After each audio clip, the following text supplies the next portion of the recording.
I'm assuming, just judging by what I've seen, they're also going to be shaking up the announce teams, because Corey Graves has pretty much thrown his hat out there to potentially be on SmackDown. Oh, yeah. Oh, man, that would be so good. I think that would be an interesting change of pace, and I think probably something really good for SmackDown if he ended up there. Can you imagine him shutting down the King? Oh, please, please! God, sign me up in ways only Corey Graves can. As long as No Way Jose just stays away from him.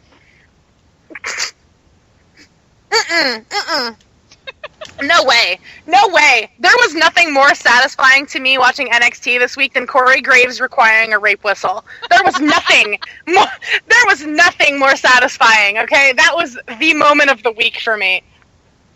He looked so terrified and it gave me life. Now I'm singing No Way Jose's song. I fucking love him. Like, he is so ridiculous. But no, I did hear the rumor that like they might start pulling from NXT because of the brand split. They're going to need to like fill spots. Plus, they're just really left and fucking right, so they're going to have to fill spots. Especially with people being dropped left, right, and sideways. Yeah. Mm-hmm. But I mean, Triple H put out a tweet earlier this week where it was like June 8th, #the end. What happens afterwards? So it's like, all right, Finn's pretty much done in NXT. It sounds like, so fuck it, let's go from here. But I forget what page it was, but they said that it's rumored that like NXT people can actually get drafted, like it can actually be like a draft pick. Oh wow! And someone photoshopped a picture and it was like Shinsuke Nakamura drafted to Raw. I'm like, please don't tickle me. Please don't tickle me like that. That's a cock tease if I've ever seen one. Well, you know what? I was like, God. I want to get past Shinsuke Nakamura and Austin Aries, because I don't think I'm going to live through that. Oh, man, that's going to be sick. I'll probably have to watch that in the privacy of my bedroom. Right? I'll be, like, in my closet with my phone just shivering. We need a fat button. Because it's my happy home. Yeah, we do. That's like aggressive fapping, just everywhere. Just angrily. If they do have NXT draft picks, that would be really interesting. But I think it would be probably like these people that have been there a little bit longer than others. And hopefully, if they do get drafted to some main roster show, they're not going to get treated like Tyler Breeze. Yeah. I love how we all just got really sad. I don't want to fucking talk about Tyler Breeze, okay? I'm just like, why would you even go there? Like, why would you... That was unfair. That's like the equivalent of, like, kicking a dude in the nuts. Like, that hurt. Yeah, honestly, like, my balls hurt. It's great. Jesus. Like, I'm obviously not laughing about your balls hurting, but that just caught me by surprise. It's okay, my balls usually catch a lot of people by surprise, so... Shit, dude.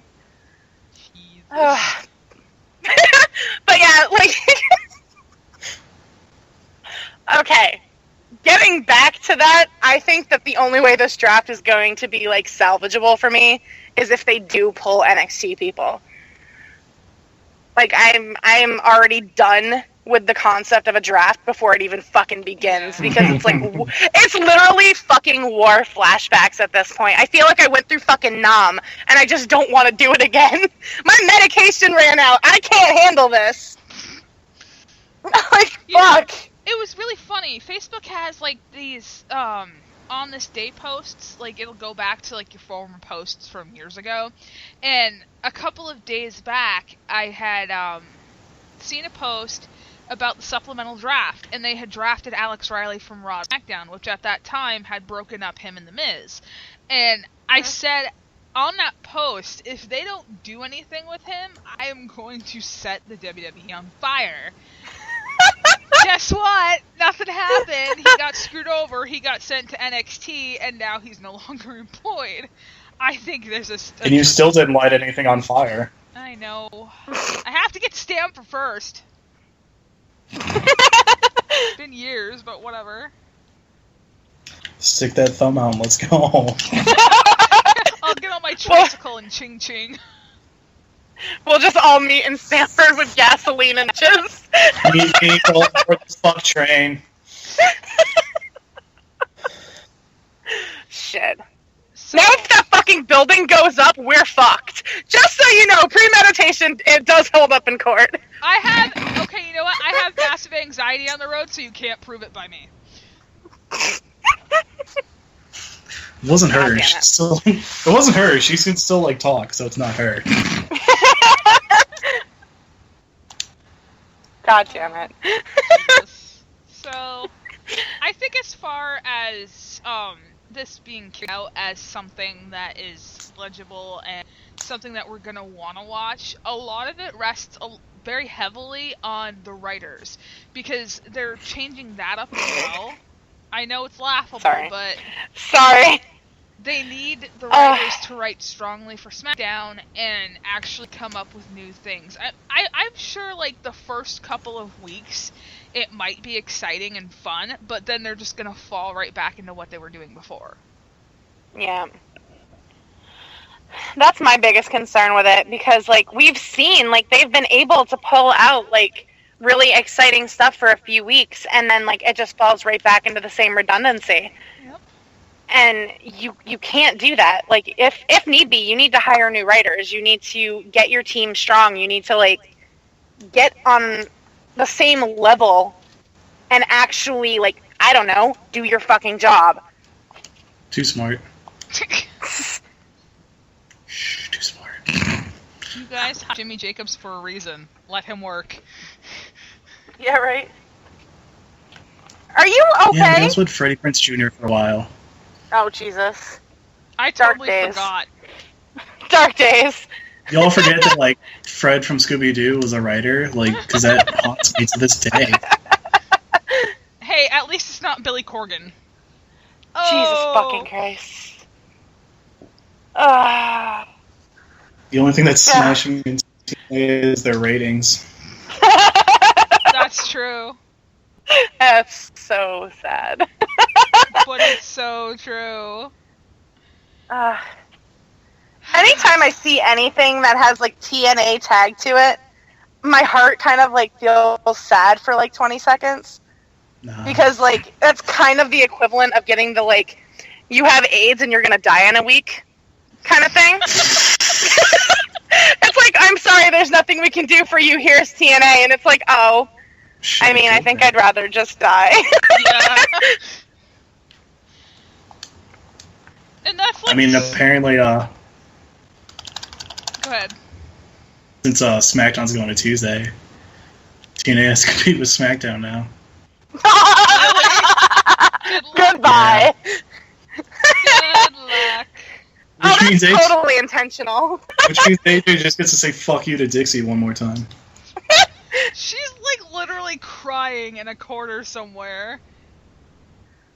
Good. In her little It's not- warehouse. Not every day you see a leather purse cry, so it's pretty neat. And it's like a Walmart leather purse too. It's not even like fucking designer. It's super sad. It's manufactured from China and it's pleather. It's a Leather. Prada knockoff. Jesus Christ. So bad. I love how every time TNA even gets mentioned on this show, it's literally just like put it on the ground and just stomp on it. It makes me sad because Jimmy Havoc. Right? 3 fucking weeks of TNA Impact, and I was watching it just for him. Considering I remember when I Right. watched. Oh, who did I watch TNA for? And I can't even remember. Who cares? It's TNA. Clearly it wasn't Drew Galloway. True. Hate that guy. Yeah, so I can't remember the last time I watched TNA for anything. Ever. It's been, it's literally been years. I feel Alright. bad because Go ahead. Jimmy Havoc is an incredibly talented guy, and he should be able to be in a big league company.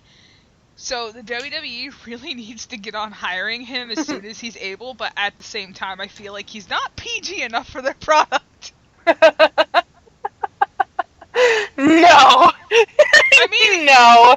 Look at his Twitter feed. He is the most offensive person on the planet, and I love him for it. Oh, same, dude. I love how just miserable and like, oh, he's perfect. And I know, dude. It's so great. And he loves Taylor Swift, so what's not to love?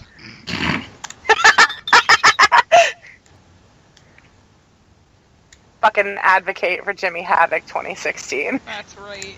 Can we vote for him for president this year? Because I'm behind that. Right? He's not American. It doesn't really matter. Oh, who gives a shit?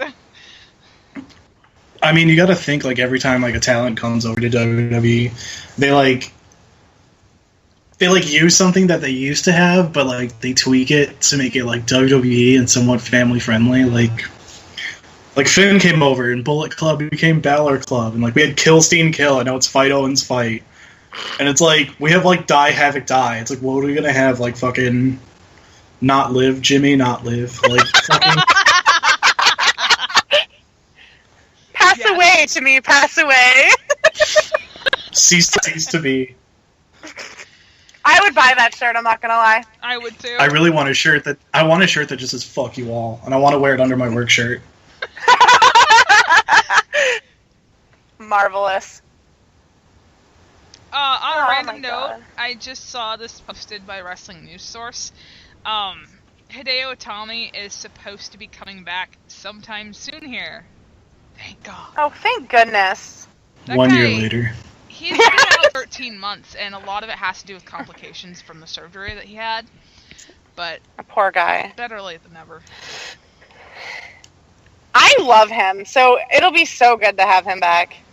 We might be putting out confetti poppers, Oh. because we're going to be rejoicing soon, quite possibly.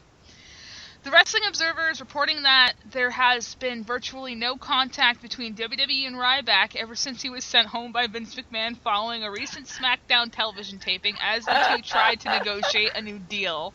There are many sources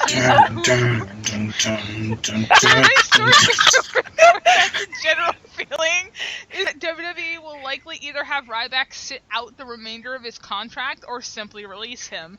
The report further states that the demands that made by Ryback were, quote, significantly higher guarantee than he was offered, end quote. Furthermore, one of the many stipulations that he named was said to be a, quote, deal breaker, end quote, that McMahon would like never have agreed to, though no further information provided regarding this. If the current relationship between WWE and Ryback ends, then Ryback will be free to work anywhere else he chooses.